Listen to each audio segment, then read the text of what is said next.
പുകവലിയും മദ്യപാനവും ആരോഗ്യത്തിന് ഹാനികരം.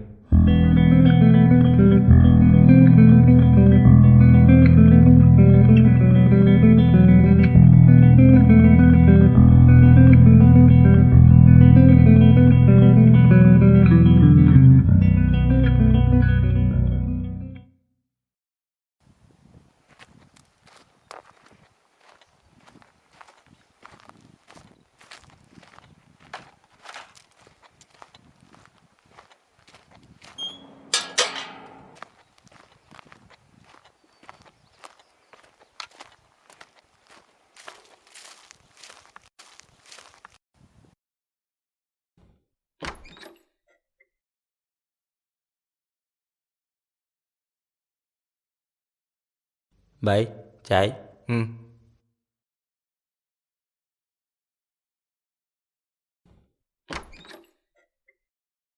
നീ എന്താ ഇത്ര ലേറ്റായ? ഓ എന്നാ മുടിഞ്ഞ ബ്ലോക്കാ. നെല്ലിക്ക വന്നിരിക്കണ കാലം നോക്കിയിരുന്ന നമ്മളെയൊക്കെ തെക്കോട്ടെടുക്കും. കടവന്ത്ര ഭാഗത്തൊക്കെ വലിയ ബ്ലോക്കാണല്ലേ? ആന്നേ, വണ്ടി ഒന്ന് അനങ്ങിയാലായി. അല്ലെങ്കിൽ ഈ കൊച്ചിയിലൊക്കെ മെട്രോയുടെ ആവശ്യമുണ്ടോ? ആദ്യം നല്ല റോഡ് പണിയിട്ട് എന്നിട്ടല്ലേ മേളിക്കൂടുള്ള മെട്രോ. അല്ല പിന്നെ എന്തായാലും ഈ ഏർപ്പാട് കൊള്ളാം. വീടിനകത്തൊരു കോർപ്പറേറ്റ് ഓഫീസ്. അല്ല, കുറച്ച് നാളായിട്ട് ഇങ്ങനെ ചോദിക്കണമെന്ന് വെച്ചത്, ഈ നാഴികക്ക് 40 വട്ടം കോർപ്പറേറ്റുകളെ തെറി പറഞ്ഞിട്ട് ഒടുവിൽ നീ എന്തിനാ ഈ കോർപ്പറേറ്റ് ഓഫീസിൽ തന്നെ പണിയെടുക്കണേ? അതെൻ്റെ ഒരു അവസരവാദപരമായ തീരുമാനം മാത്രമാണ്. പച്ച മലയാളത്തിൽ ചില തെണ്ടികൾ അതിനെ ഒറ്റത്തന്തയ്ക്ക് പറക്കാത്ത സ്വഭാവം കാണിക്കുന്നവനെന്ന് പറയുമെങ്കിലും അതെൻ്റെ ഒരു ഫ്ലെക്സിബിലിറ്റി ആയിട്ട് കാണാനാ എനിക്ക് താല്പര്യം. ഞാൻ ഏത് സാഹചര്യത്തിലും സർവൈവ് ചെയ്യും. അല്ലാണ്ട് ഈ പറയുന്ന പുല്ലന്മാരൊന്നും എനിക്കരി വാങ്ങിച്ചു തരാൻ പോണില്ലല്ലോ. പിന്നെന്തു കോപ്പാ? അല്ല, ഞാൻ ഈ പറഞ്ഞ ഡയലോഗിലും അല്ല സെൻസറിങ് ഉണ്ടോ? ഏയ്, എന്ത് സെൻസറിങ്? ഇതൊക്കെ ഭാഷയുടെ ഒരു സവർണ മേധാവിത്വമല്ലേ. ഒറ്റത്തന്ത, പലതന്ത, കേൾക്കാൻ തന്നെ എന്ത് രസം അല്ലേ? ആണല്ലേ?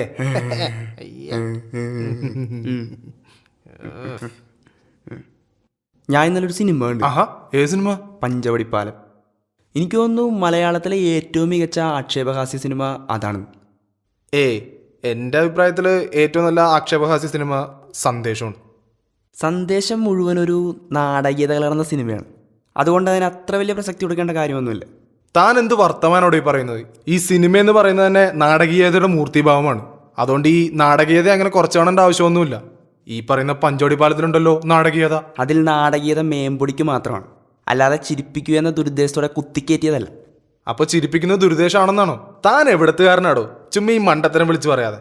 പറയും, ഇനിയും പറയും. ചിരിപ്പിക്കാൻ വേണ്ടി മാത്രം തള്ളിക്കയറ്റിയ കുറേ സീനുകളുണ്ട് ഈ പറഞ്ഞ സന്ദേശത്തിൽ.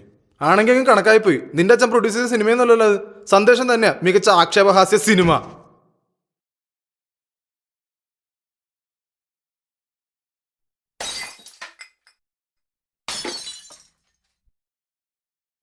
കേരളത്തിൽ നടന്നു വരുന്ന കാര്യം പ്രത്യേകമായി നാം ശ്രദ്ധിക്കണം.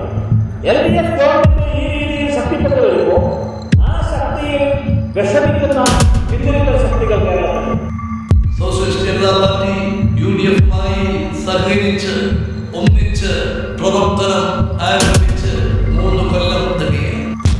अगर 125 करोड़ देशवासी तय करें तो दुनिया के सामने ये जो हमारी छवि बिगड़ी हुई है उसको भी हम बराबर साफ सुथरा बना सकते हैं. गांधी जी सत्य की बात करते हैं. पूरी जिंदगी उन्होंने सत्य ढूंढने पे लगा दी. दिल्ली के लोगों को वादा किया था कि दिल्ली को पूर्ण राज्य का दर्जा देंगे.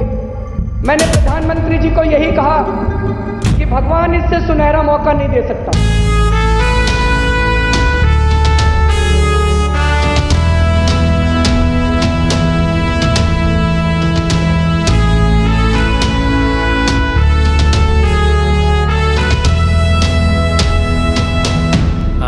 ഇന്നും പ്രതിഷേധം അറിയിച്ചിട്ടുണ്ടല്ലോ.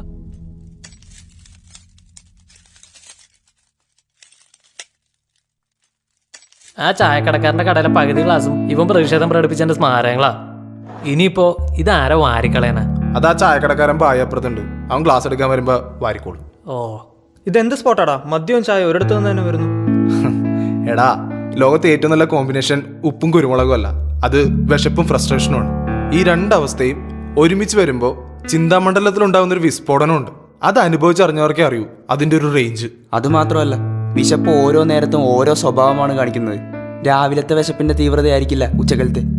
എക്സാക്ട്ലി. അല്ല, ഇതിങ്ങനെ വെച്ചോണ്ടിരിക്കാനാണോ?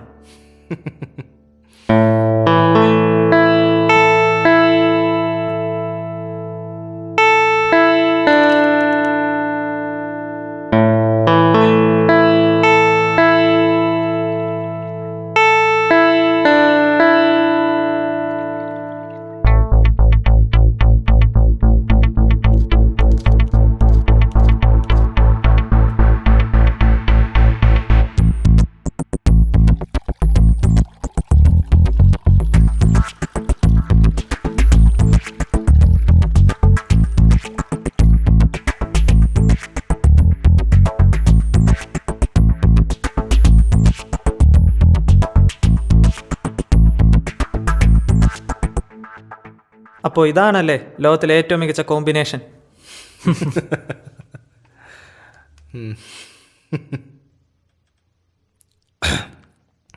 ഒരു കാലത്ത് മുതലയെ പോലെ മദ്യക്കുളത്തിൽ മുങ്ങിക്കിടന്നിട്ടുണ്ട്. പിന്നീടാണ് മനസ്സിലായത് അത് വെറും ഒരു മായാലോകം സൃഷ്ടിച്ച് നമ്മെ വഞ്ചിക്കുകയാണ്. ഇത് ഞാനിവിടെ കേട്ടിട്ടുണ്ടല്ലോ, നല്ല ഓർമ്മയുണ്ട്. കേട്ട് കേട്ട് പഴകിയ കാര്യങ്ങളല്ലടോ പിന്നെയും കേൾക്കുന്നത്. എന്ത് പുതുമയാണ്. പക്ഷെ നിങ്ങളുടെ പാർട്ടിയുടെ കാര്യത്തിൽ അതല്ലല്ലോ. അടിച്ചമർത്തപ്പെട്ടവൻ്റെ കണ്ണീരിൻ്റെ ഉപ്പ് കൂട്ടി കഞ്ഞി വരെ വെച്ച് കുടിച്ചില്ലേ? അതിലും കൂടുതൽ അവരോട് വല്ലതും ചെയ്യാനുണ്ടോ? ഞങ്ങൾ ജനങ്ങളോട് ചെയ്ത കാര്യങ്ങളെ കണക്കെടുക്കാൻ തനിക്ക് എന്ത് അവകാശമാണോ ഉള്ളത്? ആദ്യം അവരെ കൊന്നതിൻ്റെ ചോര തുടച്ചുകളാ, പിന്നല്ലേ കണ്ണീരിൻ്റെ ഉപ്പ്. ഓ, നിങ്ങളുടെ രണ്ടു വർഗ്ഗക്കാരും ജനങ്ങളെ കൊന്നും കൊല്ലിച്ചും സമയം കളഞ്ഞപ്പോൾ ഞങ്ങൾ മാത്രമേ ജനങ്ങളുടെ കൂടെ ഉണ്ടായിരുന്നുള്ളൂ. ആ, അത് ശരിയാ. കാസർഗോട്ടെ പ്ലാന്റേഷൻ കോർപ്പറേഷനിൽ എൻഡോസൾഫാൻ ഒഴിച്ച് അവിടുത്തെ പാവപ്പെട്ട ജനങ്ങളെ ഇഞ്ചിഞ്ചായി കൊന്നപ്പോൾ ഈ പറയുന്ന ഇവന്മാരുടെ പാർട്ടി മാത്രമേ ഉണ്ടായിരുന്നുള്ളൂ അവിടെ കണ്ടുവെക്കാൻ. മാത്രമല്ല, ഇത് നിരോധിക്കാൻ സ്റ്റോക്ക്ഹോം കൺവെൻഷനിൽ പ്രമേയം വന്നപ്പോൾ ഇന്ത്യ അതിനെ എതിർത്താണ് വോട്ട് ചെയ്തത്. പീസായിലെ മുളക് കടിച്ച് കണ്ണെറിഞ്ഞപ്പോൾ മദാമേ മോനും കണ്ടില്ലായിരിക്കും കാസർഗോട്ടെ പട്ടിണി പാവങ്ങളെ. അതിന് ഇവനെ മാത്രം എന്തിനാ കുറ്റം പറയണം? അവിടെ ആരാ എന്താ ചെയ്തിട്ടുള്ളത്? അവിടുത്തെ ജനങ്ങളെ പുനരധിവസിപ്പിക്കാൻ ഇതുവരെ ഒരു ഗവൺമെൻറ്റും മെനക്കെട്ടിട്ടില്ല. ഒരു സർക്കാരും അല്ല, ഇവരുടെ സർക്കാരെന്ന് പറ. ബാക്കിയുള്ള എൻഡോസൾഫാൻ നിർവീര്യമാക്കാൻ വന്നിരിക്കുന്നവരെ ഇട്ടിരിക്കുന്ന കോട്ടിന്റെ വില 10 ലക്ഷം രൂപയാണ്. ആ സ്ഥാനത്താ അവർ വെറും തോർത്തുകൊണ്ടെടുത്താ തളിച്ചോണ്ടിരുന്നു. ആഹാ, നിങ്ങൾ പറയുന്ന കേട്ടാണ്ട് ഞങ്ങൾ പോയി മനഃപൂർവ്വം തളിച്ചതുപോലെയാണല്ലോ. അണ്ടി വളരണ്ടേ, അതല്ലേ പ്രശ്നം. വേണേ ഈ മൂടൊന്ന് കൊഴിപ്പിക്കാൻ ഞാനൊരു കഥ പറയാം. അവിടേക്ക് ഈ പറഞ്ഞ ഇവനൊക്കെ ഇവിടെ കിടന്ന് വലിയ വർത്താനം പറയും, എന്നിട്ട് ഇതിലും വലിയ പോക്രിത്തരം അങ്ങ് ബംഗാളി ചെന്ന് കാണിക്കും. അതൊന്നും ആരും അറിയില്ലെന്ന് കരുതണ്ട സഖാവേ. 10-35 വർഷം ഭരിച്ചു മുടിച്ച് അതൊരു കരക്കാക്കി. എന്നിട്ട് എന്തായി? കഴിഞ്ഞ ഇലക്ഷൻ നിലന്തോടാണ്ട് ഓടിയില്ലേ? ആരെവിടെ ഓടിയെന്ന്? ഒരു ഭരണമാറ്റമൊക്കെ സ്വാഭാവികമാണ്. പാർട്ടിക്ക് അവിടെ പിഴവെല്ലാം പറ്റിയിട്ടുണ്ടെങ്കിൽ അത് പാർട്ടി തന്നെ പരിഹരിച്ചോളൂ. അതിന് ഞങ്ങൾക്ക് ശക്തമായ നേതൃത്വം തന്നെയുണ്ട് അവിടെ. അല്ലാണ്ട് അതിനുവേണ്ടി ജർമ്മനിയിൽ നിന്നും ഇറ്റലിയിൽ നിന്നും മദാമാരെ ഇറക്കേണ്ട അവസ്ഥയൊന്നും ഞങ്ങൾക്ക് ഉണ്ടായിട്ടില്ല. ആരാടോ മദാമ? താൻ കുറെ നേരമല്ല മദാമേ സാഹിബ് എന്നും പറയണത്. ധൈര്യം ഉണ്ടെ പേര് പറയടോ. പേര് പറയേണ്ട ആവശ്യമൊന്നുമില്ല, ഇവിടെ എല്ലാവർക്കും അറിയാം ആരാ മദാമ എന്ന്. എടോ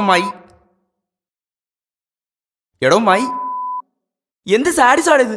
എന്തിനാ ഇവിടെ ബീപ്പിട്ടത്? ഇതും കപട സദാചാരത്തിന്റെ ഭാഗമായിട്ടുള്ള സെൻസറിങ് ആണോ? ഞാനിവിടെ മൈത്താണ്ടിന്ന് വിളിക്കാനാ വന്നത്. ആ, ഇപ്പൊ കുഴപ്പമില്ല. എടോ മൈത്താണ്ടി, മനുഷ്യന്മാരെ ബോംബെറിഞ്ഞും വടിവാളുകൊണ്ടും കൊന്നിട്ട് ഞങ്ങളുടെ നെഞ്ചത്തോട്ട് തന്നെ. ആരോടെ ഇവിടെ കൊല്ലാത്ത? ഈ പറയുന്നത് നിങ്ങൾ വന്നിട്ടില്ലേ? കൊണ്ടും കൊടുത്തും വളരുന്നതിന്റെ ഭാഗമായിട്ട് 1-2 പേര് ചത്തന്നിരിക്കും. അത് ഇത്ര വലിയ സംഭവമാക്കേണ്ട കാര്യമൊന്നുമില്ല. പിന്നെ ഇവന്മാര് കൊന്ന ഒരു പ്രശ്നവുമില്ല. ഇനി അത് ഞങ്ങളെങ്ങാനും കൊന്നാലോ? അത് ഏറ്റുപിടിക്കാൻ കോട്ടയത്ത് അച്ചായന്റെ ഒരു കക്കൂസ് പത്രവും പിന്നെ കുറെ മണ്ടം വീട്ടികളും. ഒന്ന് നിർത്തറ. ഈ മൂഡ് സ്പോയിൽ ചെയ്തിരിക്കാൻ എന്തായാലും ഞാനൊരു കഥ പറയാം, ഒന്ന് കേക്ക്. ഒരു ഗ്രാമത്തിൽ 2 കുട്ടികളുണ്ടായിരുന്നു. ഇവർ സഹോദരന്മാരായിരുന്നു. ഈ ഗ്രാമത്തിൽ കൂടി തന്നെ ഒഴുകുന്ന ഒരു പുഴയുടെ കരയിൽ അവർ എന്നും വന്നിരിക്കുമായിരുന്നു. ആ പുഴയുടെ ഒഴുക്കും ഗാംഭീര്യവും ഒക്കെ അവരെ അത്ഭുതപ്പെടുത്തി എന്ന് വേണം പറയാൻ. പലപ്പോഴും ഈ പുഴയിൽ ഇറങ്ങാൻ തന്നെ അവർ ആഗ്രഹിച്ചിട്ടുണ്ട്. പക്ഷേ കുട്ടികൾ അവിടെ വന്നിരിക്കുന്നതിന് അവരുടെ അച്ഛൻ എപ്പോഴും അവരെ വഴക്ക് പറയുമായിരുന്നു. എന്നാൽ ഒരു ദിവസം മൂത്ത പയ്യൻ പുഴയിലേക്കൊന്ന് ഇറങ്ങി നോക്കാമെന്ന് തന്നെ തീരുമാനിച്ചു. എന്നാൽ വെള്ളത്തിൽ കാൽ തൊട്ടപ്പോഴേക്കും അവരുടെ അച്ഛൻ അവിടെ എത്തി. 2 പേരെയും വഴക്ക് പറഞ്ഞ് വീട്ടിലേക്ക് കൂട്ടിക്കൊണ്ടുപോവുകയും ചെയ്തു.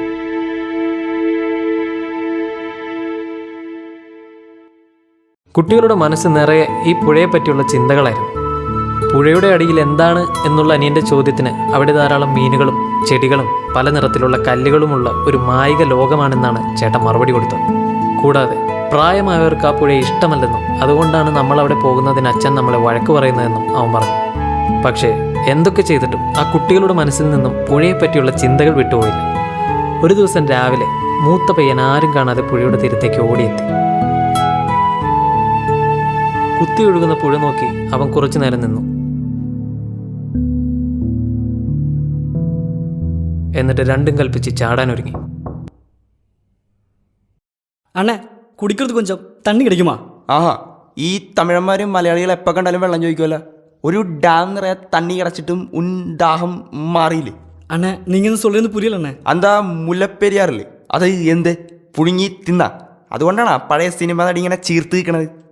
മുല്ലപ്പെരിയാറാ? എന്ത് മുല്ലപ്പെരിയാർ? കൊഞ്ചം തണ്ണി കേട്ടതുക്ക് ഇവളോ കേൾവിയാ? എന്നെ സാർ നീങ്ക ശേ, വേണ്ടായിരുന്നു. അവനൊരു പാവം തമിഴൻ. അവനോട് ഈ വക കാര്യങ്ങളൊന്നും പറഞ്ഞിട്ടും ഒരു കാര്യമില്ല. പിന്നെ ആ ഡാം കൈവിട്ടു പോകാൻ കാരണം നിന്റെയൊക്കെ കയ്യിലെ പിടിപ്പോടുണ്ടല്ലേ? അശോ, ഞങ്ങളെവിടെയാണ് പിടിക്കാതിരുന്നത്? കാശ് വാങ്ങിച്ചിട്ടല്ലേടോ കേരളത്തിന്റെ പ്രതിനിധിയടക്കം ഡൽഹിക്ക് പോയത്. അയാളെ നിയമിച്ചതും സംരക്ഷിക്കുന്നതും നിങ്ങൾ തന്നെ. നിങ്ങളും വാങ്ങിച്ചു കാണും അച്ചാരം. ഡാമിന് താഴെയുള്ള 35 ലക്ഷം വരുന്ന ആൾക്കാരെ ജീവന് വിലകൽപ്പിക്കാതല്ലേ നീയൊക്കെ ആന്ധ്രയിലും തമിഴ്നാട്ടിലും ഭൂമി അടിച്ചു കൂട്ടുന്നു? അയ്യടാ, പറയുന്നവരാണെന്ന് നോക്കിയാൽ ചായക്കടക്കാരൻ്റെ ദാരിദ്ര്യം പറഞ്ഞു വന്നേക്കാണ്. ഗുജറാത്തിലുള്ള മുഴുവൻ മുസ്ലിങ്ങളെ ഞങ്ങൾ കൊല്ല്, അപ്പൊ ചായക്കടക്കാരൻ്റെ ദാരിദ്ര്യം ഒന്നുകൂടി കൂടും. എടോ വർഗീയവാദി, തനിക്ക് ഇവിടെ ഇരിക്കാൻ യോഗ്യത ഉണ്ടോടോ? ബീഫ് കഴിക്കാൻ പറ്റില്ല, പക്ഷെ മനുഷ്യന്റെ പച്ചമാംസം വെട്ടിനുറുക്കി കളിക്കാം. ഒന്ന് പോടോ, കാലഹരണപ്പെട്ട ആശയങ്ങൾ കൊണ്ട് വന്നേക്കുന്നു. ഞാൻ കൊന്നതിന്റെ 4 ഇരട്ടി നിങ്ങൾ രണ്ടുപേരും ചേർന്ന് കൊന്നിട്ടുണ്ട്. ഓ, കൊന്നതിൻ്റെ തിന്നതിൻ്റെ കണക്കൊന്ന് നിർത്ത്. കേട്ട് കേട്ട് മതിയായി. നീ ഒന്നുകൂടെ ഒഴിച്ചേ.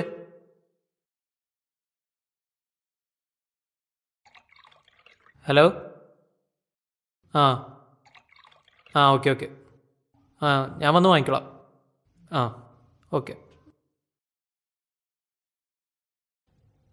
എന്താടാ? ഞാൻ ഒരു ഷൂ ബുക്ക് ചെയ്തിട്ടുണ്ടായിരുന്നു ഓൺലൈനായിട്ട്. അപ്പോൾ അത് വന്നിട്ടുണ്ട്. അതിനെ വിളിച്ചത്. അതും എടുക്കണം. നാണമില്ലടാ വിഡ്ഢി. ഞാൻ എന്തിനാ കാണിക്കുന്നത്? എടാ മണ്ട, ബഹുരാഷ്ട്ര കുത്തക കമ്പനികൾ അവരുടെ വ്യാവസായിക നേട്ടത്തിനായി മൂന്നാംകിട ഉൽപ്പന്നങ്ങൾ വികസന രാജ്യങ്ങളിലേക്ക് കയറ്റി അയക്കും. അത് ബ്രാൻഡഡാണെന്ന ഒരൊറ്റ പേരിൽ മറിയുന്നത് കോടികളാണ്. 300 രൂപയുടെ സാധനം പൂച്ചയുടെയും ശരിയുടെയും ചിഹ്നം വെച്ചുകൊണ്ട് 3000 രൂപയ്ക്ക് വിൽക്കുന്ന ഏർപ്പാടാണിത്. അത് മനസ്സിലാക്കാനുള്ള വിവേചന ബുദ്ധിയാണ് നിനക്കൊക്കെ വേണ്ടത്. അതിനാണ് വിദ്യാഭ്യാസം. ഡാ, അപ്പം നീ എന്താ കാലിലിട്ടേക്കണത്? ഇത് പൂച്ചയാറിന ഷൂ അല്ലേ? പാമ. ഞാൻ 3rd ക്വാളിറ്റിയുടെ കാര്യമാണ് പറഞ്ഞത്. ഇത് ഫസ്റ്റ് ക്വാളിറ്റി. ഫസ്റ്റ് ക്വാളിറ്റി നമുക്കിടാ. ഞാനിടും. ഇതുപോലെ തന്നെയാ ഇവരുടെ ആശയങ്ങളും. വിലക്കുറവിനെ പറ്റി ഘോരഘോരം പ്രസംഗിച്ചിട്ട് പെട്രോളിയത്തിന്റെ വില നിയന്ത്രണം എടുത്ത് കളഞ്ഞ മഹത്തായ സർക്കാരാണ് ഇവരുടേത്. അത് പിന്നെ എണ്ണ കമ്പനികൾ നഷ്ടത്തിലല്ലേ, അത് നിർത്തേണ്ടത് സർക്കാരിൻ്റെ കടമയാണ്. എന്താണ് ഈ നഷ്ടം അറിയോ? ഈ എണ്ണ കമ്പനികൾ നിർവചിക്കുന്ന നഷ്ടം നിങ്ങൾക്ക് ആർക്കെങ്കിലും അറിയോ? പോസ്റ്റ് ഇൻഡിപെൻഡൻസ്, സ്വാതന്ത്ര്യത്തിന് ശേഷം ഇന്ത്യയിൽ എണ്ണ ശുദ്ധീകരണശാലകൾ, അതായത് ഓയിൽ റിഫൈനറീസ് ഇല്ലായിരുന്നു. അപ്പോൾ ഇന്ത്യയിലേക്ക് ആവശ്യമായ ഓയിൽ പ്യൂരിഫൈ ചെയ്തുകൊണ്ടിരുന്നത് സിംഗപ്പൂരിലും കാനഡയിലുമായിരുന്നു. അന്ന് ഉപയോഗിച്ചുകൊണ്ടിരുന്ന വിലനിർണ്ണയ പ്രക്രിയ തന്നെയാണ് ഇന്നും ഇന്ത്യയിൽ ഉപയോഗിച്ചുകൊണ്ടിരിക്കുന്നത്. അതിനുശേഷം ഇന്ത്യയിൽ ധാരാളം റിഫൈനറീസ് വന്നു. എന്നിട്ടും ഈ പറഞ്ഞ ഇന്ത്യൻ എണ്ണ ശുദ്ധീകരണശാലകൾ സിംഗപ്പൂരിൽ പ്യൂരിഫൈ ചെയ്താൽ എന്ത് കോസ്റ്റ് വരും അത് വെച്ചിട്ടാണ് ഇന്ത്യയിലും വില നിശ്ചയിച്ചുകൊണ്ടിരുന്നത്. യഥാർത്ഥത്തിൽ അവർ ഇടാൻ ആഗ്രഹിച്ച വിലയും യഥാർത്ഥ വിലയും തമ്മിലുള്ള ഒരു വ്യത്യാസത്തെയാണ് ഈ നഷ്ടമെന്ന് പറയുന്നത്. സത്യത്തിൽ അത് നഷ്ടമല്ല, അൺറിക്കവറബിൾ ലോസ് എന്നാണ് അതിന് പറയുന്നത്. അതായത് തിരിച്ചെടുക്കാൻ പറ്റാത്ത തുക. നിങ്ങളുടെ സർക്കാരാ വില നിയന്ത്രണം എടുത്ത് കളഞ്ഞു. എന്നിട്ടെന്താ നിങ്ങളുടെ സർക്കാർ തിരിച്ചുകൊണ്ടിരാഞ്ഞ്? ഇത് മാത്രോ? കൽക്കരി ഇടപാട് 1,85,591 കോടി. കർണാടക ബോർഡ് ഭൂമി 20,000 കോടി. 2G സ്പെക്ട്രം 1,76,000 കോടി. UP ഭക്ഷ്യധാന്യ അഴിമതി 35,000 കോടി. ഇതെല്ലാമാണ് അഹിംസ പാർട്ടിയുടെ മഹത്തായ ഭരണ നേട്ടങ്ങൾ. അഴിമതി കൊണ്ട് മുങ്ങിക്കുളിച്ച സർക്കാരാണ് നിങ്ങളുടെ. എന്നിട്ടും ഇന്ത്യ എന്ന് കേൾക്കുമ്പോൾ നിങ്ങളുടെ വർഗത്തെ എല്ലാവർക്കും ഓർമ്മ വരുന്നു. ആഹാ, കല്യാണത്തിന് കുരവേനല്ലേ ഇടണത്, അല്ലാണ്ട് ഈ ചെരവെടുത്ത് ഉരക്കല്ലേ ആണത്. അതുപോലെ തന്നെ ഇന്ത്യക്ക് ഞങ്ങളുടെ പാർട്ടി. നീ ഒന്ന് നിർത്തിക്കേ. ഞാനൊരു ചെക്കനെ ചാടാൻ നിർത്തിയിട്ടുണ്ടായിരുന്നു കഥയിൽ. ബാക്കി പറ.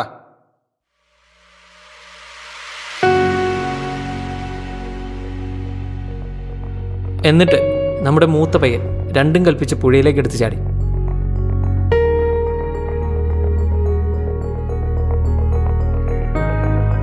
അടിയിലേക്ക് നീന്തി ചെന്നവന് അത്ഭുതമെന്ന് പറയട്ടെ, ശ്വാസം മുട്ടുന്നില്ല.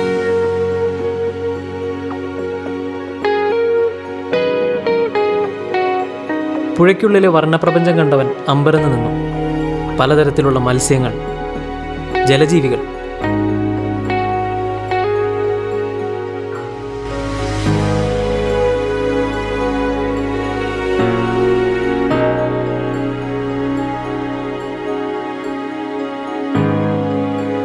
അങ്ങനെ ഒടുവിൽ പുഴയിൽ നിന്നും പൊങ്ങി വന്നപ്പോൾ ഒരു മീനേയും കൊണ്ടാണ് അവൻ കയറി വന്നത്. വീട്ടിൽ ചെന്ന് ഈ വാർത്ത അനിയനോട് പറഞ്ഞ് അച്ഛൻ രാവിലെ ജോലിക്ക് പോയ ശേഷം പുഴയിലേക്ക് പോകാമെന്ന് അവൻ ശട്ടം കെട്ടി. പിറ്റേന്ന് രാവിലെ തന്നെ രണ്ടുപേരും കൂടി പുഴയോരത്തെത്തി. ഒരുമിച്ച് ചാടാൻ തുടങ്ങിയപ്പോഴാണ് അച്ഛൻ പുറകിൽ നിന്നും വിളിച്ചത്. ദേഷ്യപ്പെട്ടിരുന്ന അച്ഛൻ മൂത്തവനെ പിടിച്ച് തല്ലാൻ തുടങ്ങി.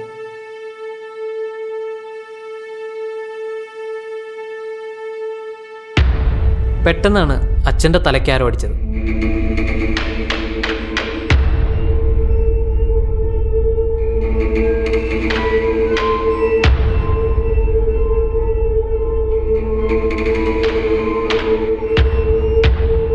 തിരിഞ്ഞു നോക്കിയപ്പോൾ കണ്ടത് ഇളയ മകനെയാണ്.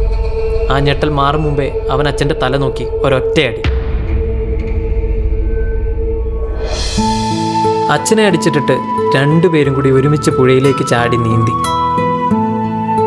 ഇതിലും വലിയ പുഴകൾ കടന്ന് സമുദ്രം തേടി അകന്നു. ഇതുപോലെ തന്നെ സ്വന്തം മനസാക്ഷിയെ കൊന്ന് തള്ളിക്കൊണ്ടാണ് നിങ്ങൾ 3 പേരും രാഷ്ട്രീയം എന്ന പുഴയിലേക്ക് എടുത്ത് ചാടിയത്. ഇതിലും വലിയ പുഴകളും സമുദ്രങ്ങളും ഈ രാജ്യത്തുണ്ട്. മനസാക്ഷിയെ ബലം കൊടുക്കാതെ എത്ര പേർ അവിടെ നിലനിൽക്കുന്നു എന്നത് ഒരു തീര സമസ്യയാണ്. സത്യത്തിൽ പ്രായോഗികതയ്ക്ക് വേണ്ടി ആദർശത്തെ ബലി കൊടുക്കുകയല്ല, ആദർശത്തിന് വേണ്ടി പ്രായോഗികതയെ ബലി കൊടുക്കുകയാണ് വേണ്ടത്. ഓ, എനിക്കിട്ട് വെച്ചാണല്ലേ. ഏതായാലും കൊള്ളാം. ഞാനൊന്നും കഴിച്ചില്ല, എനിക്ക് ഒരെണ്ണം ഒഴിക്കും. നീ കഴിച്ചില്ലെന്നോ? ഇത് നീ കുടിച്ച ക്ലാസ്സല്ലേ? ഞാൻ കുടിച്ച ക്ലാസ്സാ. ഇത് എൻ്റെയൊന്നും അല്ല, ഇവൻ്റെ. എടാ ഇതിപ്പോ നീ കുടിച്ച ക്ലാസ് അല്ലേ? എൻ്റെയൊന്നും അല്ല. ഇവൻ ചുമ്മാ തള്ളു പറയാന്നേ. എടാ ഞാൻ കുടിച്ചിട്ടില്ലാന്ന്, എനിക്കൊരെണ്ണം ഒഴി. എടാ നീ ഒരു ഇന്ത്യൻ പൗരനെ കണ്ടോ? എടാ നീ ഒരു ഇന്ത്യൻ പൗരനെ കണ്ടോന്ന്. ഇന്ത്യൻ പൗരന? എടാ 5 മിനിറ്റ് മുമ്പ് കുടിച്ച ഒരു പെഗ്ഗിൻ്റെ കാര്യം ഇവന് ഓർമ്മയില്ല. പിന്നെ 5 കൊല്ലം മുമ്പ് ചെയ്തൊരു വോട്ടിൻ്റെ കാര്യം. വേഗം ഒഴി.